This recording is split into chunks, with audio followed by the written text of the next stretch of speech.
Happy Monday, y'all. It's me, Melanie. I am back. And I'm just jumping on here right quick because I've been MIA unless you all have caught me on the podcast with my sister called What's Next. If you have not watched any of the episodes, go ahead, jump on in, catch up, let us know what you think. We do go live every Tuesday evening at 5:30 Central Time. So we have thought-provoking conversations, and we do engage with our audience. So it's something, you can find something of value there. So let me jump on in and let you all know what's been going on. So for some of you already know that my husband and I became empty nesters last August when our two youngest went off to college. So then we moved. We transitioned all the way, what, how many hours away? 7 hours away from the state we're, from. And it's been a transition, y'all. I'm just telling you, it's been a real transition. Just trying to get things in order when you move from one state to the next. It's been an adventure. So the kids came back. The youngest two came back for the summer. Well, came here for the summer because they is not back because this is a whole new environment for them as well.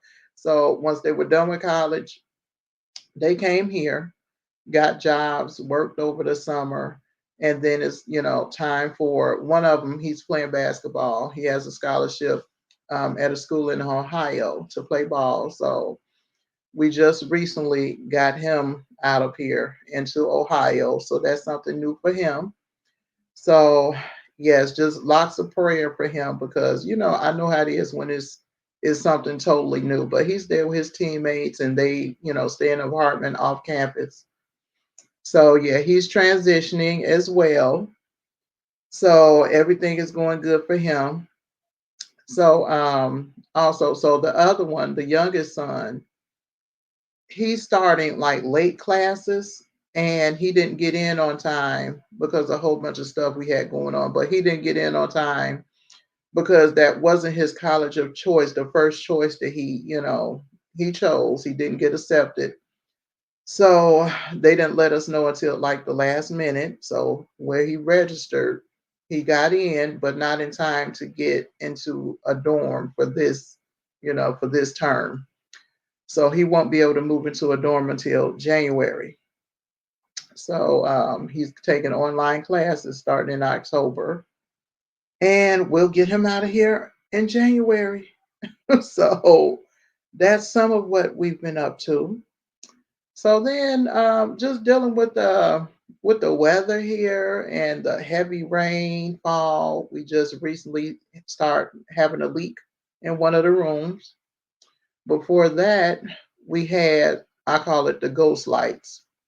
I'd be sitting in my what I call the worship room. I have a prayer and worship room. I sit and read and pray.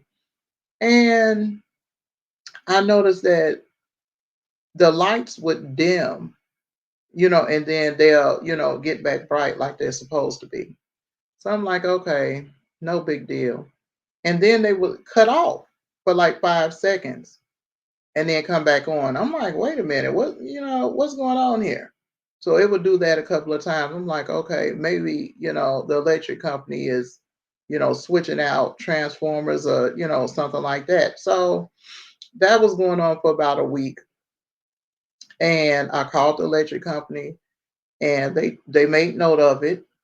And the agent was saying, they were doing some work in the area. So I'm thinking, no big deal. It shouldn't happen again. The following week, electricity shut off in several rooms. And it was weird because we can, the light switches, the electricity, for the light switches and the ceiling lights and things like that, those would come on. But anything we plugged in to those specific rooms wouldn't work. So I'm like, what in the world is going on? So, we go out to the breaker box and none of the breakers were flipped. So I'm like, this is weird. I'm not used to this. I'm like, this is really strange. So I had to find electricians to come out here. And sure enough, The breaker box that was in his house was so old that it was illegal to even have it. If you're familiar with breaker boxes, the breaker box has like a main switch at the top, like a big, switch, where the master switch, I think they call it, where you could just shut off everything all at once instead of just flipping through all the switches. This box was so old, it didn't even have one. So the guys that came, they sort of laughed when they saw it. It was like, man, this must have been put in when the house, was first built, like back in the 70s. I'm like, okay, like, man, I was born back in the 70s, but they said everything has to be up to code, and it hasn't been up to code for a long time. So they had to do some extensive work. So they got that done. They were some good workers too, and they got everything done. So let there be light. So that happened, and then yeah, it stormed really bad last week. It started storming really bad because it was a hurricane somewhere, and I guess we were getting some of the blowback from the hurricane, and I mean it just stormed and stormed and stormed. So I went into the den, and I'm like, okay, there's some droplets of water on the floor, and I look up. I said, oh God, no, the ceiling was leaking. It wasn't a bad leak, it wasn't bad, but yeah, it was there. So had to um call someone about that, a roofing guy. They're supposed to be out today. As a matter of fact, they're supposed to be out at 11 o'clock. And that's another thing. I can't stand when you're doing business with people and they tell you one time and then they don't come at that time and it's crickets chirping. I shouldn't have to reach out to you. I shouldn't have to reach back out to you. If something else has gone on and you should be here and we're paying customers, you should reach out to me and let me know what the situation is. So anyway, yeah, they're supposed to be out here today to fix that part of the roof where the leak is coming through. So I also noticed there was the wood floor was sort of buckling in a weird spot. And I'm like, what the heck is going on? So I was thinking it was water, water damage or something. So the plumber came out on Saturday and he pulled up a board to the floor and was like, it's dry under here. But whoever had put the wood floor down had also placed some parquet floor tiles up underneath the floor, like to build it up. Like maybe it wasn't level or something. And I'm like, what would make the floor start buckling and bubbling up? And he was like, sometimes when it's high humidity, that can happen. I'm like, this is really crazy. This is crazy. So now we got to fix the floorboard where that he pulled up. It could be easily fixed though. So we, just put that floorboard down. But the best thing is that there was no water damage. It was dry under there. So that's a blessing, not a big plumbing job, but yeah, the roof has to be fixed. And like I said, it's just a pet peeve of mine when people are supposed to do business in a certain way. I'm real business like, and I'm serious about handling business. If you say you're going to be here at a certain time, you need to be here at a certain time. If you're not able to be here to conduct the business that you're contracted to do, then you need to make a phone call. So over the weekend, I got in touch with the roofing guy to make sure, to see what time he was coming because he never told me a time. I was like, okay, can we set up a time? And I'm texting because that's how we communicated before the last time he repaired the roof. And crickets chirping. Didn't text back, didn't say anything. I'm like, okay, this ain't cool. So I had to wind up calling him on Saturday. He picked up the phone immediately. Still hadn't responded to my text though, but he picked up the phone and he was like, "Oh, we'll be out, 11 o'clock on Monday." Okay, cool. Thank you. So 11 o'clock Monday today, came and went. I'm like, okay, you need to be saying something. I waited until noon. I text him. Didn't get a response. I'm like, what's going on? Like, why he not responding to text? I shouldn't have to be, running you down like I'm chasing you down. So yeah, noon, I finally wound up calling. I finally called him. He didn't answer, went to voicemail. I left a message, and then I get a text that he and his team will be out at 2:30 today. Yeah, I don't like that. Stuff like that leaves a bad taste in my mouth. He did good work the last time, but communication is a big part of doing business with people. And I mean, this will cause me to not call him again, if we should need more work done, because that's unacceptable to me. That leaves a real bad taste in my mouth. But other than that, yeah, I've just been trying to take it easy, trying to take it easy as much as I can. Handling business sometimes gets on my nerves. You know, um, I'm a little jealous of the people that have someone handle everything for them. As long as they're able-bodied and have people handle stuff for 'em. I thank God that I'm able-bodied and can handle business for myself. But it's like sometimes you're like, man, I wish I could put this off on somebody else. Like I don't have, like somebody else I can just say, hey, you handle this. I'm not going to deal with this today. I got to do it. Sometimes I wish I could give my brain a rest.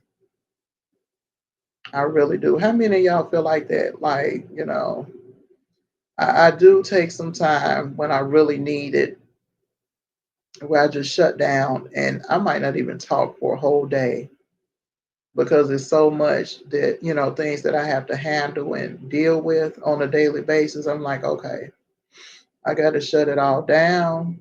And people in my family sometimes think, oh, she's mad at me. No, it's not about you. It's all about me. I need a break. I'm stepping away from everything and I have to regroup and come back, sort of refreshed and rejuvenated. But I can't step away for too long because things will fall through the cracks. So I'm like, man, it must be nice to have a personal assistant. I've never had one. I was an assistant for my sister for a little bit. And I was like, man, I enjoyed doing that.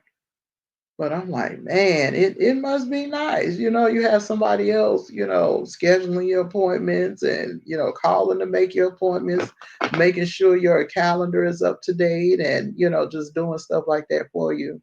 But I've never had that. My brain is like a computer, always, always going. So I thank God that I still have my faculties and I can still function. But, sometimes it is good to take a break, I'll tell you. Self-care is important, and I'm learning that. I'm learning to